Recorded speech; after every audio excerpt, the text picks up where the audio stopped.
Trina today. I had the opportunity to meet Trina when we started working together with Mother Coders, and we're really excited to have her today to give us a webinar. And Trina, you can get started whenever you're ready. All right, wonderful. Everybody able to see my screen okay? And hear me okay, just to get started? Oh, good on this end. All right, I'm seeing some thumbs up. All right, great. Well, I'm really excited to be here. Julia's been amazing as we've worked together over the last, 6 months or so, working on getting involved. First of all, she reached out about this conference and connecting there, and it evolved, and we ended up doing some work and have some of you that are on this call today going through our Mother Coders training to bridge into tech. And so we're going to talk a little bit about that. But also some of the other work that my company RizeNext does as far as women in leadership, women in technology, and just overall diversity education and training. And so I was going to focus on a few different aspects today in some of those areas. So excited to be here and speaking with all of you.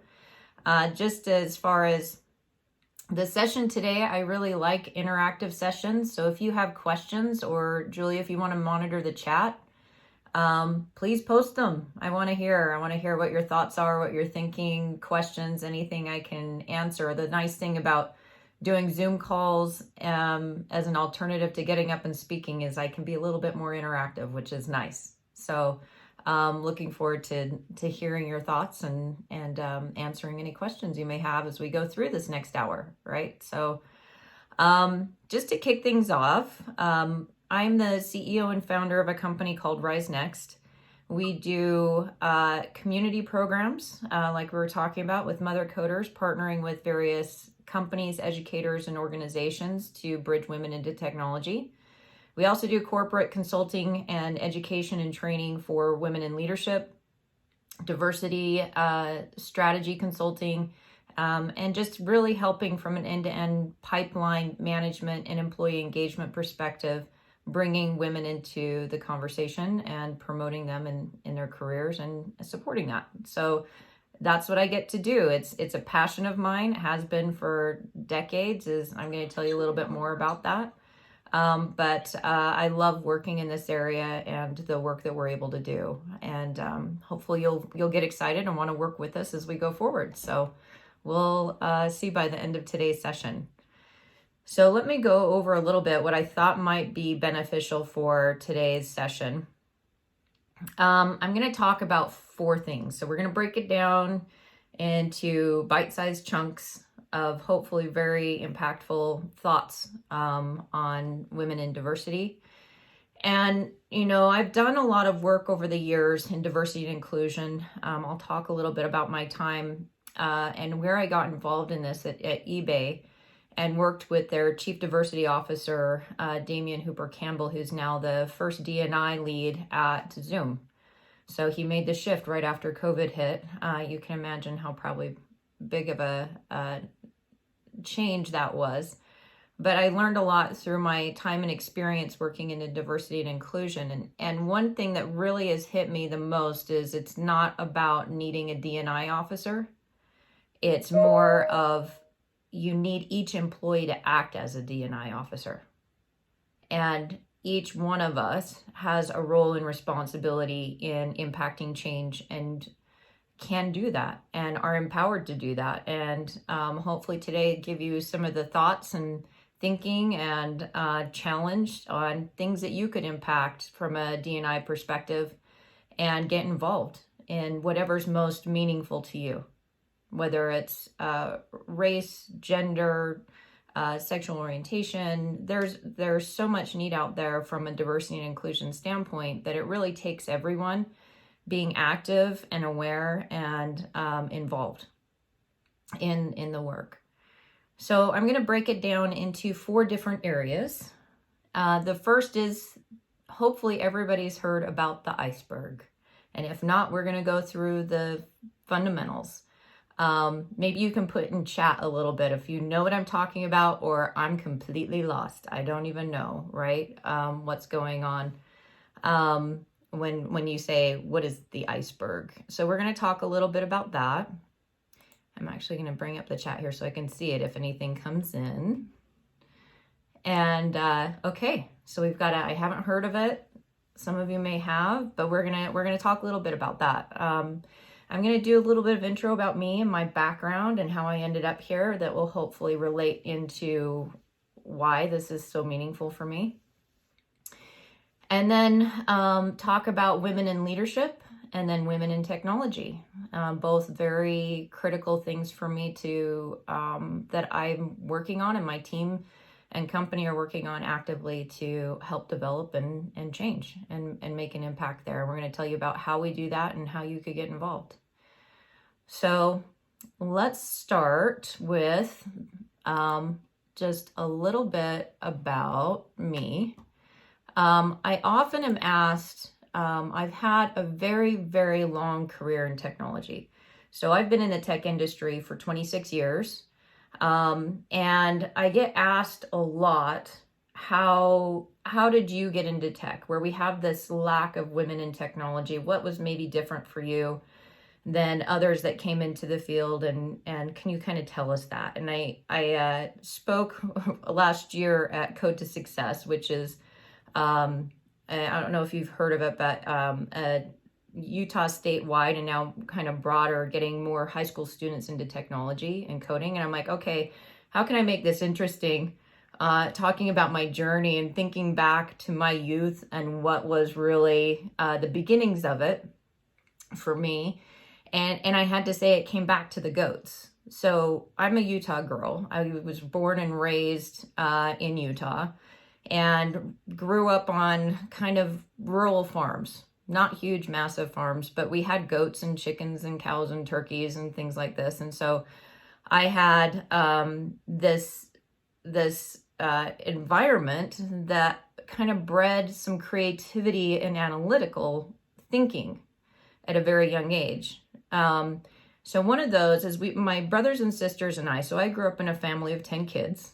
And my brothers and sisters and I would get together and we'd be like, okay, we're bored. What are we going to do? And we'd make up these games. And one of the games we made up was Milk Goat Wars. And I don't know if anybody's going to understand what that is, but you'd pick up a goat and it's kind of like a water gun fight, but you would pick up a goat and then you'd squirt your brother or sister with your goat and then you chase each other around and we get into these wars. So we were really creative in our upbringing and how we played, which I think bred some creativity later on in my life as I got into designing and building systems. And then I was also very analytic with these goats. So what I would do is I would take a goat. We had this goat named Casper the Unfriendly Goat. And we would put my little brother in a wagon behind the goat and tie him to it. And then I'd smack the goat and see how long it would take for my brother to fall out of the wagon. And so this was my way of becoming very analytical because I would do it over and over and over again. And I would measure from when he would fall and what the variance would be. And I would do these, tests on my little brother all the time. He probably owes his career in IT to me because he's now an IT director. So this was probably very, very much part of his growth as well, being part of this process. So it was, a pretty fun environment. But I also found that I really loved fashion. And, my mom would catch me in the dress-up clothes at school all the time. Like I just loved it. But I also loved engineering. And I had this mix of fashion and engineering show up at an early age where I found my Barbies got really bored sitting in the Barbie house. They just did not like being in the Barbie house. It was like, okay, I've put on enough clothes and I've decorated enough times. I got to get out, right? So my parents had done this incredible thing of giving me an erector set. And I was able to build motorized cars for my Barbies. So I didn't have the pink Corvette. But I did build cars and put my Barbies in the cars and drove them around. So that was kind of an early stage, probably an idea of I was going to be heading into more engineering type roles as I got older. And so, there was just these experiences I grew up that I recognized were probably like a little bit leaning towards you're probably going to move to an engineering role. There wasn't computer science, but it was at that point. I definitely loved engineering and design. So as I got older and I found myself in a situation when I was 18, I wrecked my light blue Chevy Malibu into a parked car. And due to this and some other traffic violations, lost my driver's license and actually was riding my little brother's bike to a fast food restaurant called Vittles. Not the highlight of my life, and was kind of like the point where I was recognizing I cannot live this life. I'd grown up in a very financially challenged environment. There was times we were on welfare and just didn't have the financial means to get into college, but I knew an education was my path to a future.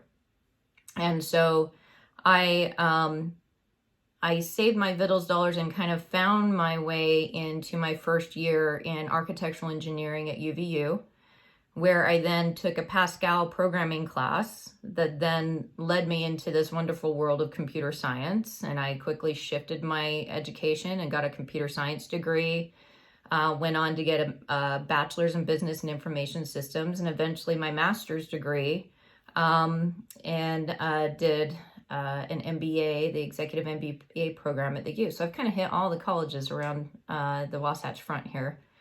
And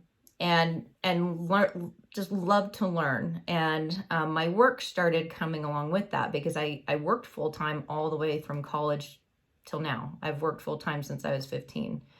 So just learning and education and work and all of that has just built this amazing career for me over the years. And what has occurred for me is that I also found my purpose along the way. So while I was in my computer science degree at Weber State, I looked around and I'm like, where are all the women? And it kind of dawned on me. I'm like, I couldn't figure out where or why I was the only one. And so there was a couple things I learned through that experience. The first was to really find my voice. And there was a specific moment that happened where we were working on a group project, and we were working on this coding project, and the gentlemen in my program were working through this, and it was really complicated. And I kind of stopped and went, why are they doing it like this? Maybe they know something more than I do. Maybe, I'm not quite sure why they're doing this. And I kind of built up the courage to go, guys, what if we did it this way?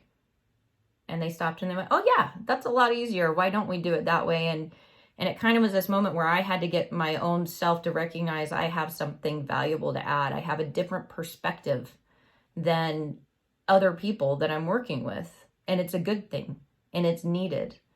And we need more of that. And so I actually wrote my thesis paper at Weber State on why women should go into computer science 26 years ago. It's been a lifelong journey of still promoting. Why do we not see more women? That's been an amazing career for me.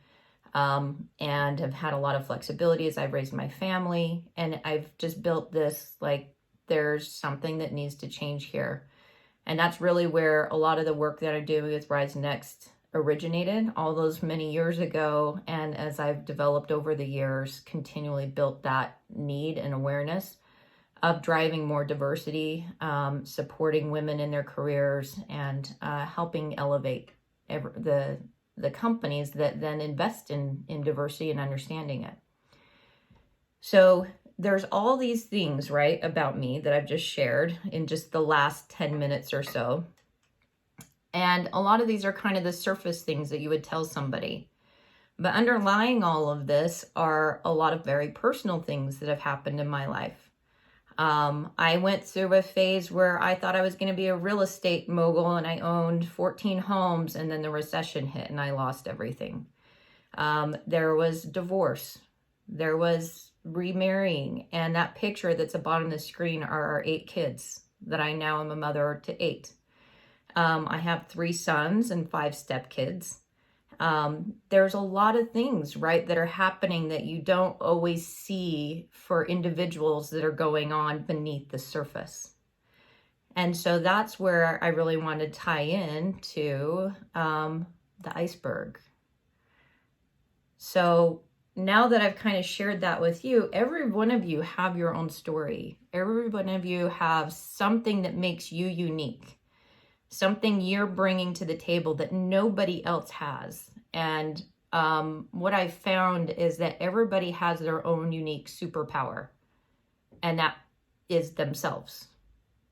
And knowing what that is for you and being able to tie into that and bring that to the world is something incredible. And when we don't include that, or we push that out of the way and don't allow those things to happen, that's where we're limiting ourselves. And so really understanding why do we get into a situation where we're not inclusive and we're not bringing everybody to the table, or we're judging, or we're not driving that awareness. And that's a lot of the work that we do from a diversity standpoint, and trying to decipher that and make it okay that that we all have these different experiences. We've all lived very different lives, and bring that all to the table. And you want that, right? As a company, you want to have people bring those diverse perspectives. And so really trying to take away the concern that there's bias. There just is bias. And when I talk to people, it's like, you know what? We all have bias. And guess what? That's okay. It's okay. Like, I have it. I've experienced it. I've done things where I'm like, oh my gosh, I cannot believe I just did that. Because that's something I don't care for. I'll give you one example. So my husband's company was up for an award, and they'd been growing quite quickly, and I hadn't seen a lot of the employees before. And I go to this luncheon, and there's a man and woman sitting at the table, and I asked the man if she was his wife, automatically assuming that she wasn't an employee, and she was an employee. And completely, I did what's like my biggest pet peeve is when people assume, right, that I'm just the wife. And so, we all have them. We all have these things that just, whether it's society or upbringing or whatever it is, gets in the way of us truly understanding. And when it happens, the importance is to recognize it, interrupt it, and shift it. And so this idea of an iceberg, or a cultural iceberg, it's a really great way to visualize the hidden aspects of diversity and cultural differences that we just tend to ignore or don't understand in society. And there's so much that's misunderstood about other cultures unless we ask the uncomfortable questions and take time to look beneath the surface. And so it's really, this idea of an iceberg is like when you're working with people, especially nowadays with COVID, and you're on Zoom calls like this, it's really hard to connect. And more than just a surface level, right? We're working with each other, but we're not really connecting with each other, and understanding each other, and taking the time to do that is important, especially when it comes to careers and promotions and some of these challenges. That understanding and willingness to understand each other is critical. And I think the one thing I'd seen in this over the years, as I've posted on diversity and talked about women in the workplace and things like that, I've had responses from people that sometimes shook me up and went, this is challenging for me. I'm not sure how to respond, where I had talked about, experiences, microaggressions, or things that are happening to women in the workplace. And somebody responded like, well, people are just being a victim. And that really hit me hard, of that immediate response of not trying to understand or really recognize that somebody has been hurt or had something happen to them, and immediately dismissing another person's experience completely. And I think that's where you can really make a difference here if you step back and say, okay, they're saying something here. Black Lives Matter. There's something wrong here. What is it, and what can I do to change and better understand that? And that's what needs to happen, is that constant recognition that maybe my understanding isn't always right, and I have the opportunity to dig in and understand at a deeper level what's below the surface. So let me pause for just a moment. If there's any questions or anything in the chat, or anybody have anything so far?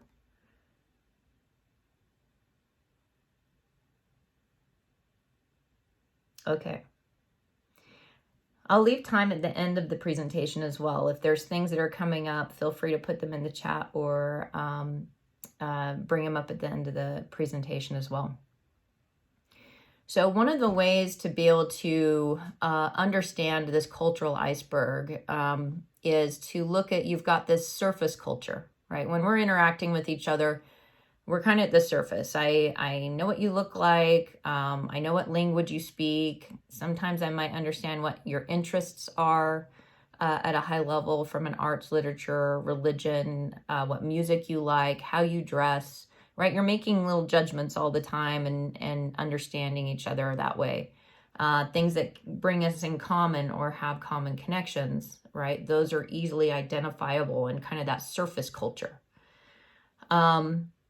Then you get down into this awareness that's the deeper, below the iceberg level. All these things, and this isn't even everything. You can't fit it probably on a page, all of the things that really make us who we are and make us unique, that are different, and that impact our decisions, impact our responses. There are these invisible cultural items that drive each one of us and creates us different and makes us different. And the key here is to recognize that. I'm not saying everybody needs to go and take a list and check off everything about everybody on like all of these things. Some people you could probably hit a lot of these and really understand, but you can't understand everything, right?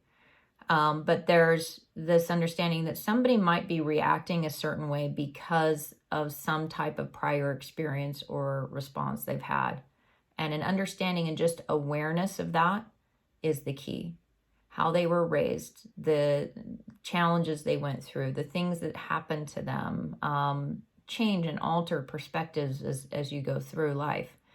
And so it's really building that cultural competence that allows you to kind of pull back from your judgments and open your mindsets, and trying to really understand somebody differently, and understanding that there's a lot more here than probably meets the eye.